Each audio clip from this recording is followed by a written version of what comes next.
physical closeness between cabbie and passenger makes such silent disinterest feel unnatural, antisocial, even. I suspect this has always been the case. I doubt Thornton Blackburn, who became Upper Canada's first taxi driver in 1837, engaged much with his clients either. The configuration of Blackburn's cab did not lend itself to conversation. Passengers sat inside the red and yellow horse-drawn carriage, while Thornton worked the reins up top.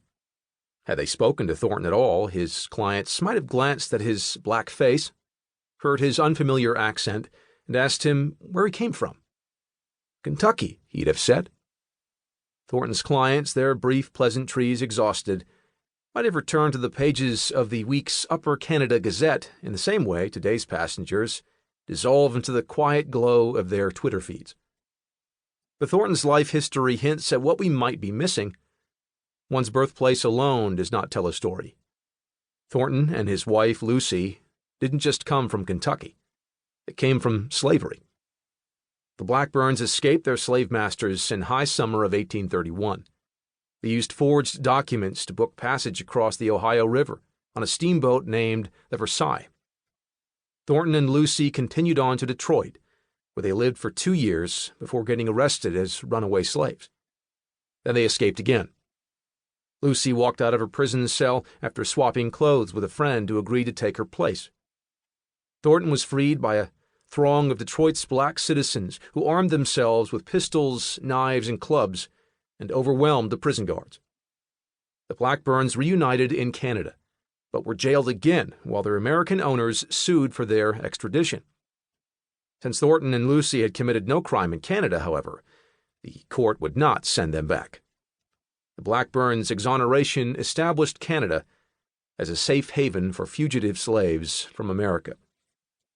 Surely, none of Thornton's taxi clients could have imagined that their driver and his fearless wife had laid tracks for the Underground Railroad. They could not have known that many of the 35,000 escaped American slaves who found safe haven in Canada owed their freedom to the man sitting on their taxi's roof. They had no idea about the story they weren't hearing. After reading about the Thorntons, I started to wonder what stories I was missing. I'd spent years crossing borders around the world to document suffering and injustice, resilience and love. Yet I hardly needed to leave Canada for these stories. I could have found almost as many on my cab rides to and from the airport, because the taxi itself is a border. Beneath the roof light of every cab, a map of frontiers and dividing lines unfolds.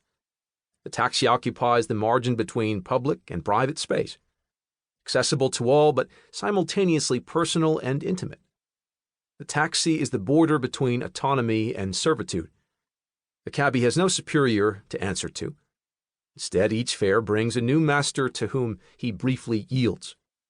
Even a poor man is a boss in a taxi.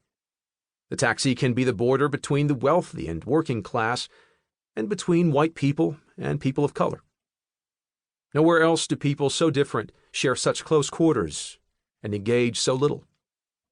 If the U.S.-Mexico border is, as writer Gloria Anzaldúa once described, the place where the third world grates against the first and bleeds, a taxi is the place where the first world rubs against the third and stares at its phone.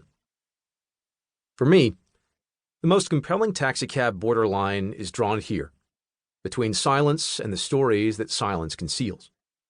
And so, in 2018, I decided to cross that border.